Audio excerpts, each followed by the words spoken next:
Šodien masu saziņas līdzekļos parādījās informācija. Jaunuzbūvētais Ķirša parks Grimst. Apskatieties, kā izskatās šis parks. Tas atgādina kartupeļu lauku. Varbūt Rīgas doma plāno šeit audzēt kartupeļus, varbūt šeit burkānu stādīs, ja es nezinu. Bet informācija ir skandaloza. Šeit ir ieguldīta vairāk nekā 22 miljoni vietā parkā, kurš patreiz Grimst. Šo sestdienu, 7. jūnijā, notiks pašvaldības vēlēšanas. Bet cilvēkiem, kas neseko līdzi Latvijas politikai un kur nu vēl pašvaldības politikai, tas ir viens liels čakars un sestdienas laika izniekošana. Tādēļ esmu šeit, lai nedaudz atvieglotu dzīvi un parādītu, kā izvēlēties kandidātu, kas ir pelnījis jūsu balsi. Visparastākais veids, kā izvēlēties kandidātu, būtu caur Centrālās vēlēšanu komitejas mājaslapu, kur ir visi kandidāti un programmas. Bet nevienam taču nav laika iet caur visām programmām. Un tieši tam LSM ir uztaisījis novadu šķirotavu. Tajā ietilpst 11 līdz 15 jautājumi par katru novadu vai pilsētas svarīgākajām tēmām, kā arī partiju atbildes uz tiem jautājumiem. Pēc jautājuma atbildēšanas parādīsies saraksts, kur sarindotas partijas pēc sadarības ar tavām atbildēm. Tas ir ļoti ātrs veids, kā uzzināt, ar kurām partijām tev ir vissadarīgākie uzskati, bet atbildes uz jautājumiem ir viens un nodomi ir otrs. Tāpēc gribu arī pastāstīt par galvenajām partijām, kas kandidē visā Latvijā. Par pilnīgi visām partijām es nevarēšu pastāstīt, jo tās ir ļoti daudz un katrā novadā ir savas nianses, par kurām es īsti nevaru pastāstīt šādā nebudžeta video.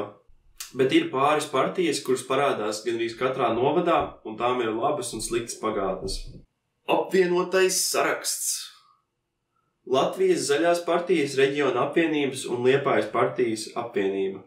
Tās iniciators un vadītājs ir Uldis Pīlēns, UPB jeb Ulda Pīlēna biroja vadītājs. 2022. gada jūlijā apvienība paziņoja, ka Uldis Pīlēns būs viņu ministra prezidenta kandidāts, kaut arī viņš pats nekandidē Saeimas vēlēšanās. 2022. gada oktobrī Uldis Pīlēns par prezidenta amata kandidatūru teica: "Man ir jāpalīdz valstī ar to resursu, kas man ir. Jau ir nomierinājies. Šis ir laiks, kad man jānodod savu pieredzi nākamajām paudzēm." 2023. gada aprīlī viņš paziņoja, ka kandidēs par valsts prezidentu. Suverēnā vara apvienība Jaunlatvieši. Šai partiju apvienībai nav pārstāvi nevienā no Latvijas vai Eiropas valdības līmeņiem. Suverēnās varas programmā noteikts rīkot ikgadējo ģimenes gājienu, lai popularizētu ģimenes vērtības, un apvienība Jaunatvieši vēlas ieviest patriotismu mācību un pārskatīt Latvijas dalību Pasaules veselības organizācijā, jo tās diktāts ir bijis nedraudzīgs un kaitniecisks. Nedod Dievs, tie dakteri ienāks Latvijā. Un šeit ir Rīgas 1. numura Jūlijas Stepaņenko atbilde par karu Ukrainā. Vai Krievija ir iebrukusi Ukrainā? Jūs teicāt, sācies karš, vai jūs tagad varat atbildēt uz šo jautājumu? Lastovskas kundze, šī diskusija ir par pašvaldību vēlēšanām. Es domāju, ka tas visiem ir skaidrs. Tas ir pirmais. Jūs nostājat tādos būtiskos jautājumus, jūs domājat, vēlētājiem nav būtiska joprojām? Ir būtiska, bet es vairāk uztrauktos par tiem, kuri atbild tā kā pēc mācību grāmatas. Tāpēc baidieties no tiem, kas atbild kā skaitām pantiņas, jo tad, kad nedod Dievs kaut kas notiks, viņi atradīs citu mācību grāmatu. Lastovskas kundze un jūs tostarp arī atradīsiet citu mācību grāmatu. Tad jūsuprāt nav jāatbild joprojām? Es jums atbildēju uz šo jautājumu, un ar šo atbildi mēģināsim vēlreiz. Tad kurš ir agresors šajā situācijā? Lūdzu, Lastovskas kundze, šis raidījums nav, lai mēģinātu pazemot kādu kandidātu, bet šis raidījums par to, lai mēs varētu izstāstīt līdziniekiem, kādas mēs varam viņiem piedāvāt izmaiņas Rīgā. Nacionālā apvienība visu Latvijai. Tēvzemei un brīvībai, Latvijas Nacionālās neatkarības kustība. Šī partija pozicionē sevi kā Latvijas nacionalitātes partija. Ļoti stingri pastāv par latviešu valodu kā vienīgo valsts valodu un ideoloģiski ir konservatīva. Pret imigrantiem.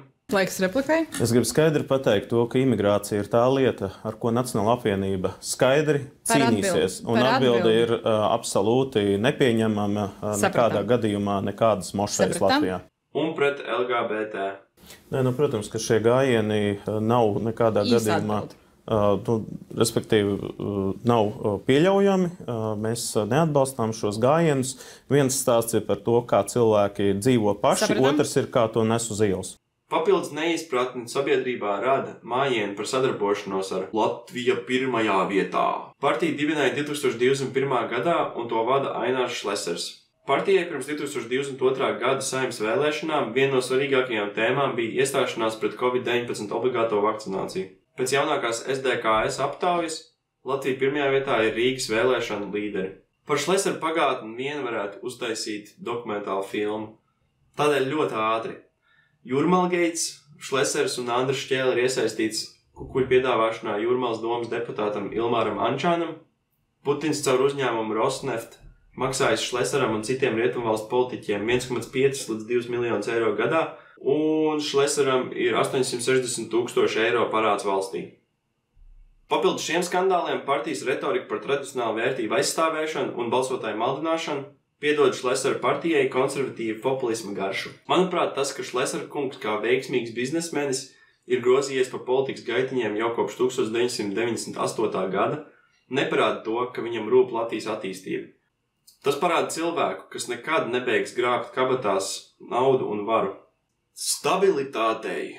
Partija radās pēc tās tagadējā vadītāja Alekseja Rosļikova un vēl 3 citu deputātu izslēgšanas no saskaņas par rupjiem izteicieniem. Partijas solījumi ir vērsti uz krievtautīgajiem latviešiem, piemēram, pilsētas pakalpojumu nodrošināšanu ērtā valodā, ielu pārsaukšanu tradicionālajos nosaukumos, tas ir PSRS noteiktajos nosaukumos, piemēram, Maskavas iela un fakultatīvas skolu nodarbības krievu valodā. Protams, partijas biedri atsakās atzīt Krievijas uzsākto karu Ukrainā kā agresiju, bet varbūt es pārprotu Rosļikovu vārdus. Tad tikāmies pirms Saeimas vēlēšanām, tikāmies pirms Eiropas parlamenta vēlēšanām. Jums tad prasīju, vai nosodat Krievijas pilna mēroga iebrukumu Ukrainā. Neatbildējāt. Protams, es taču neesmu Merkecis, lai visu laiku atkārto to, ko saka viss šis aplis pareizi. Tad joprojām... Ne, pie Jūlija, te jau neiet runa par. Labi, bet tad jūs joprojām neko nesakat. Protams. Varbūt viņš var palasīt kādu grāmatu par Krievijas imperiālismu. Īpašību, ko sevī gribētu mainīt? Nekas. Perfekts. Kas bija pēdējā grāmata, ko jūs esat izlasījis? Nekā nevienu grāmatu neesmu tā pa lielam pilnīgi izlasījis, godīgi. Dzīvē? Ne, jā. Vispār dzīvē? Pusē. Es zaudēju interesi ļoti ātri. Ja būtu iespēja ceļot laikā, tad kur un kurā laikā jūs gribētu nokļūt? Tur, kur zirgi, tur, kur īstās kaujas.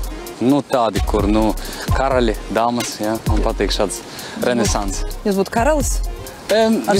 Vismaz mēģināt iekarot kādu valsti noteikti. Saskaņa. Bijušā Rīgas domas vadošā partija no 2009. gada līdz 2019. Ušakova vadībā. Šī partija arī pārstāv krievalodīgo intereses, bet sev pozicionē kā normāla partija, nosodot Krievijas agresiju Ukrainā.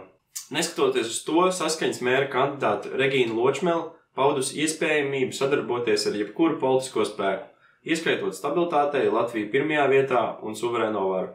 Jaunā vienotība.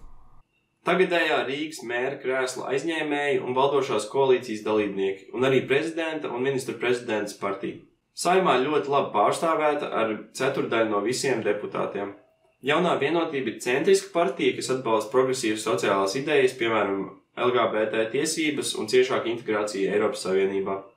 Diemžēl nav nekāda jautra drāma, ko pastāstīt, izņemot Krišjāna Kariņa privātos lidojumus. Progresīvie. Pārstāv progresīvo sociāldemokrātisko ideoloģiju Latvijā, taču ārpus Rīgas kandidē ļoti maz pilsētās. Partija ir salīdzinoši jauna, dibināta tikai 2017. gadā un pirms 14. Saeimas sasaukuma nav tikusi pārstāvēta Saeimā. Progresīvo augstākais amats ir bijis Rīgas mēra amats, taču Mārtiņš Staķis no tās atkāpās saistībā ar nefunkcionējošu koalīciju. Tagad viņš ieņem vienu no 9 Latvijas vietām Eiroparlamentā. 2017. gadā pašvaldības vēlēšanās nobalsoja 50% balstiesīgo. 2021. gadā tie bija 34%.